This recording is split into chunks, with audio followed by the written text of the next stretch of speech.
नमस्कार, city post live में आपका स्वागत है। मैं हूं अनुराग। जिस तरह से जीतन राम मांझी और मुकेश सहनी सरकार को आंख दिखा रहे हैं, तो अब बीजेपी ने भी उसका जवाब दे दिया है। जी हां, जीतन राम मांझी से मुलाकात की थी तेज प्रताप यादव ने।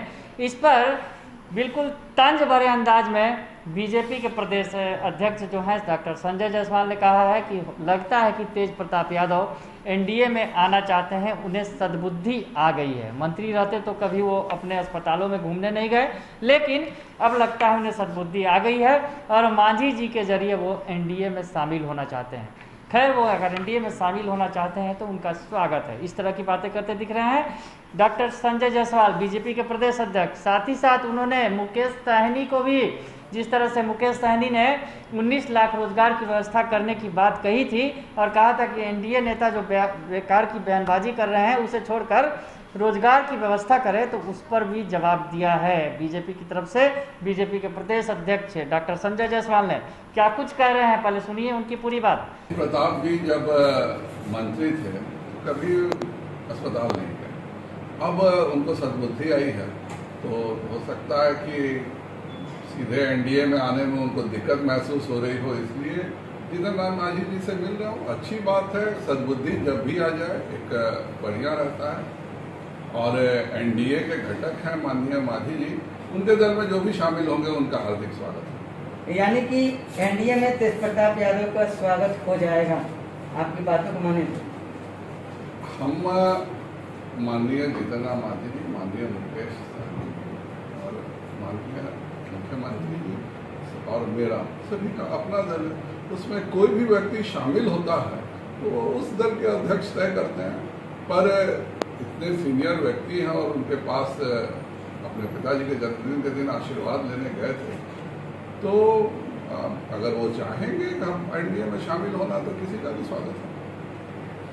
जिस तरह मांझी लगातार ट्वीट कर रहे हैं बीजेपी पर, कहीं ना कहीं वो इशारों में हमला कर रहे हैं।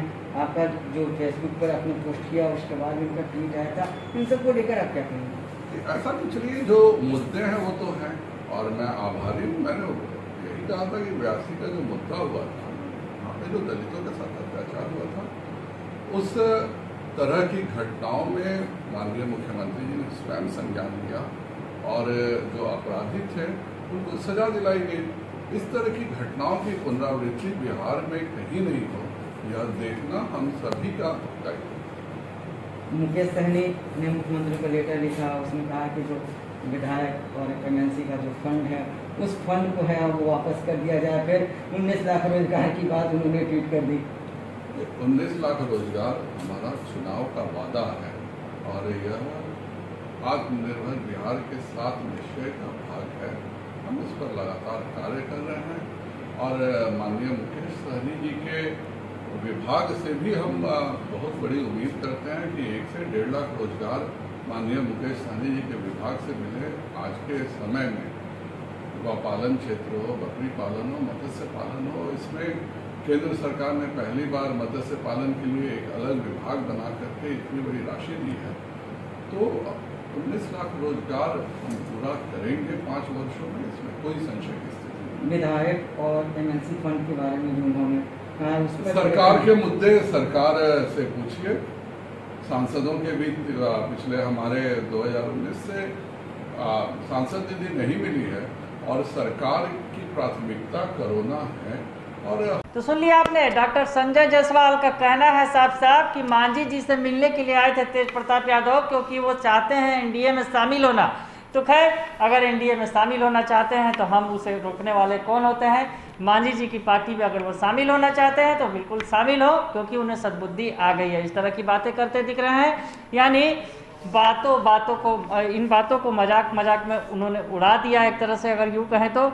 पर सीधे सीधे कह दिया कि मांझी और सहनी जी से उन्हें उम्मीद है, क्योंकि उनके भी जो विभाग हैं उनके जिम्मे, उन विभागों में भी रोजगार की बहुत सारे अवसर हैं। वो उनका कहना है, सीधे सीधे मुकेश सहनी के ऊपर उनका निशाना था। जो मुकेश सहनी ने कहा था कि एनडीए के नेता जो बेकार की बयानबाजी कर रहे हैं उसके बदले वो 19 लाख रोजगार की व्यवस्था करें। तो संजय जायसवाल ने कहा कि मुकेश सहनी का जो विभाग है उस विभाग से भी उन्हें काफ़ी उम्मीद है कि 1.5 लाख तक वहाँ से रोजगार मिल सकते हैं। तो वो चाहते हैं कि वो मुकेश सहनी भी जो है उन रोजगारों की व्यवस्था करें। इस तरह की बात करते हुए दोनों ही पार्टियों के अध्यक्षों को, यानी मांझी और सहनी, मांझी की हम और मुकेश सहनी की वीआईपी को उन्होंने करारा जवाब दिया है। और आपको बताएं कि जिस तरह से पिछले दिनों बयानबाजी हुई थी बीजेपी की तरफ से, बीजेपी के प्रदेश अध्यक्ष ने भी एक खास समुदाय को निशाने पर लिया था। उसके बाद जो बीजेपी कोटे के मंत्री हैं जनक राम, उन्होंने भी बयानबाजी की थी एक खास समुदाय के खिलाफ। और उसके बाद जब बांका में बम विस्फोट हुआ था तो बीजेपी के जो विधायक हैं, बीजेपी के विधायक जो बचौल थे, हरिभूषण ठाकुर बचौल, उन्होंने भी बहुत सारी बातें इस तरह से कहीं। तो उसे लेकर कहीं ना कहीं एनडीए के अंदर जेडीयू और हम और उसके अलावा वीआईपी तीनों ही पार्टियां खुद को असहज महसूस कर रही थी। उसके बाद जिस तरह से मांझी ने आक्रामक रुख अपनाया, मांझी ने कहा था कि बीजेपी के नेताओं को अगर कोई दलित नेता, अगर कोई गरीब दलित करता है अगर अच्छा काम तो उसे नक्सली बना दिया जाता है, कोई गरीब मुस्लिम अगर काम करता है बेहतर तो उसे आतंकी बना दिया जाता है। इस तरह की बयानबाजी की थी जीतन राम मांझी ने और बाज आने की नसीहत दी थी बीजेपी के नेताओं को। तो अब कहीं ना कहीं बीजेपी की तरफ से भी इन सवालों का, इन पलटवार कर दिया गया है। बने रहिए सिटी पोस्ट लाइव के साथ, तमाम खबरों से हम आपको अपडेट कराते रहेंगे। फिलहाल के लिए इतना ही, धन्यवाद।